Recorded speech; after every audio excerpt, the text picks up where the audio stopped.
Kasus yang menjerat Ketua Umum Solidaritas Merah Putih Sylvester Matutina kembali mencuat. Sylvester telah divonis 1,5 tahun penjara pada 2019 terkait kasus fitnah terhadap Wakil Presiden ke-10 dan 12 Yusuf Kala, namun hingga saat ini belum juga ditahan. Tidak pantas tampil dengan orang yang terpidana belum menjalani eksekusi. Ini mumpung saya sudah menjalani proses yang tidak perlu tahu. Masuk. Anda tidak perlu tahu. Nggak bisa. Tidak perlu tahu. Saya bukan pejabat. Dia harusnya masuk tahanan.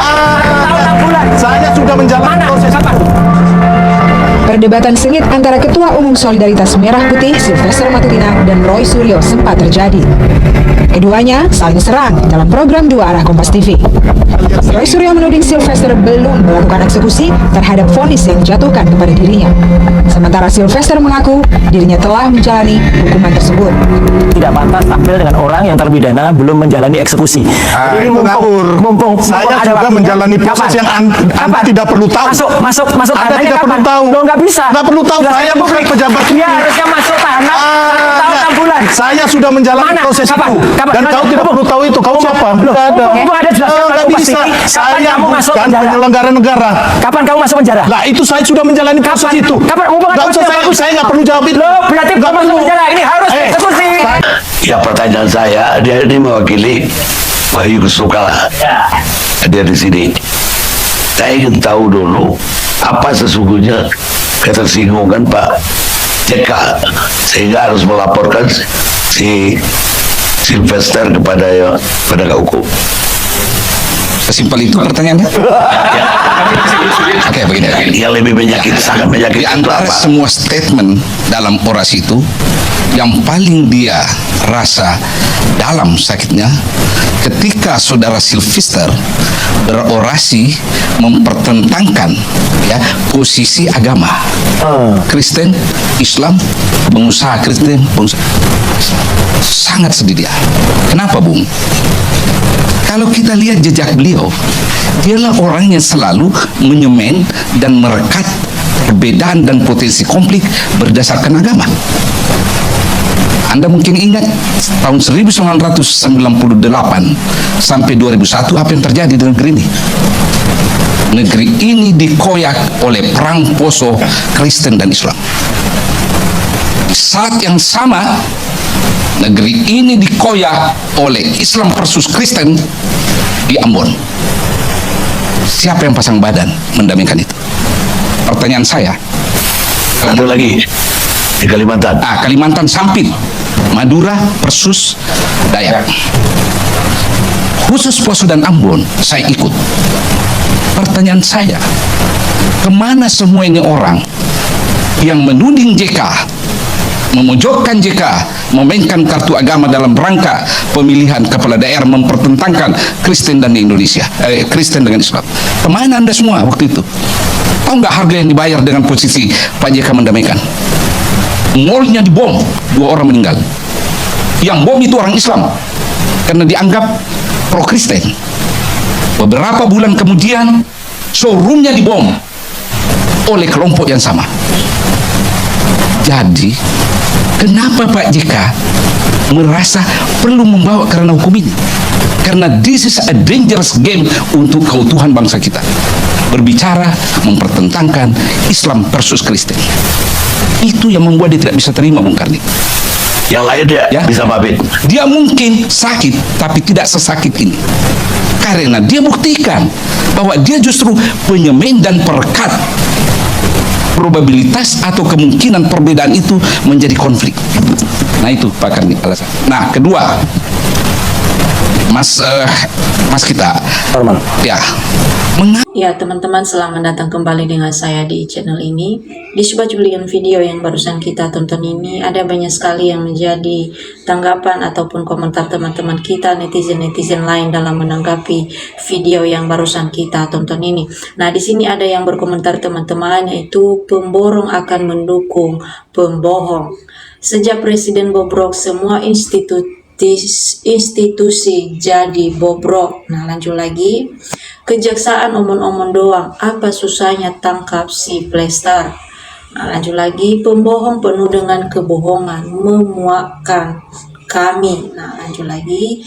Kejaksaan bikin malu, Hanya hukuman pancung di muka umum yang bisa buat para dajal NKRI kapok. Kejaksaan apa ini? Masa tidak bisa nangkap Sylvester? Sudah lama kali tidak masuk di akal. Ini pasti ada masalah memalukan sekali kejaksaan sebagai penegak hukum.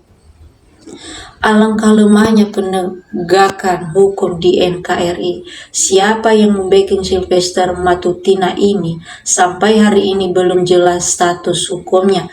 Perintah Jaksa Agung saja diabaikan oleh Kajari Jakarta Selatan. Buronan yang di luar negeri saja gampang ditangkap. Sylvester Matutina masih di Indonesia susah ditangkap. Aneh bin ajaib hukum di Republik ini. Semoga saja hukum akhirat saja yang bisa memvonisnya. Nah, lanjut lagi teman-teman. Ini bukti nyata ketidakadilan di Konoha dan kesimpulannya, barang siapa yang ingin kebal hukum maka harus jadi penjilat. Sisa Mulyono sudah yang paling heran, orang seperti ini kok masih banyak pendukungnya. Apa mereka sudah hilang akal, terutama rakyat kecil yang betul-betul nyata terzolimi?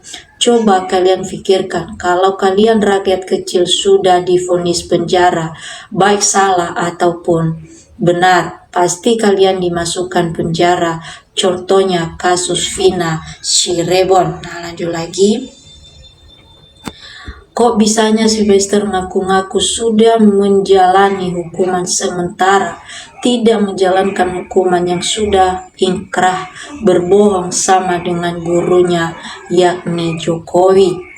Apa ia ada seseorang terpidana yang sudah inkrah dari tahun 2019 sering tampil di media dan kabarnya diangkat menjadi komisaris, tetapi eksekutor tidak merasa bersalah, tidak ada sanksi lagi. Eksekutor percuma, kalian sekolah tinggi-tinggi, di pundak kalian bertabur bintang, percuma. Nah, lanjut lagi.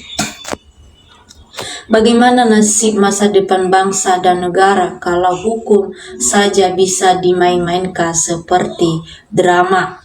Mau ngumpet, mau kabur, suatu saat Sylvester tetap harus dibui, dan harus lebih berat karena sudah berbohong menyatakan udah menjalani hukumannya.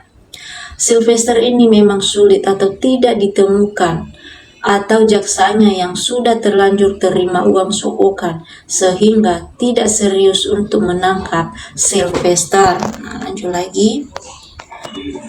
Jangan mentang-mentang lagi kuasa kalian, doa dari rakyat jutaan insya Allah dikabulkan, siksaan yang amat pedih.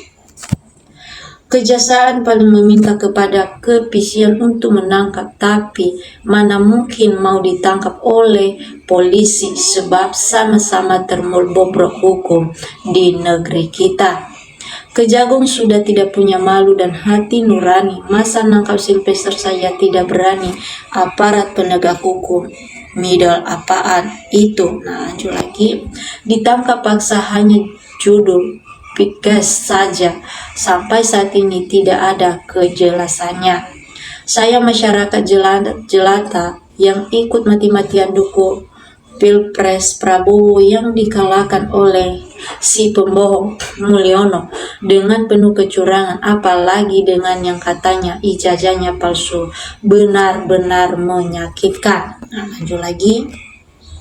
Semua anak buah Jokowi sama pembohong, manusia model Sylvester atau plaster. Nah, lanjut lagi. Sylvester dasar tukang bohong, jadi setiap ngomong bohongnya terus, ampun. Kelar ya Pak Prabowo, tidak berani menindak tegas Mulyono dan para termul karena mereka telah berjasa terhadap terpilihnya Pak Prabowo jadi presiden. Pemerintah sekarang bobrok jelas terdakwa karena kenapa tidak dihukum. Nah, lanjut lagi. Dari sini jelas semua termul tidak dapat dipercaya, bahkan penipu ulung. Kok Sylvester sudah hilang di telan bumi? Apakah sudah mati atau sedang bermain petak umpet? Nah, lanjut lagi.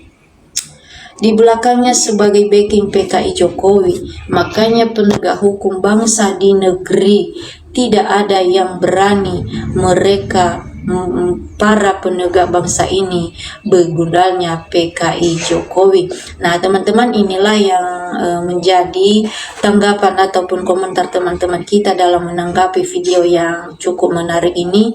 Nah teman-teman, tentu juga kalau ada teman-teman yang mau memberikan tanggapan atau komentar melalui video kita ini, silakan. Atau teman-teman juga jangan lupa like atau subscribe video kita ini agar video-video kita selanjutnya teman-teman tidak ketinggalan. Oke teman-teman, sampai ketemu di video kita selanjutnya.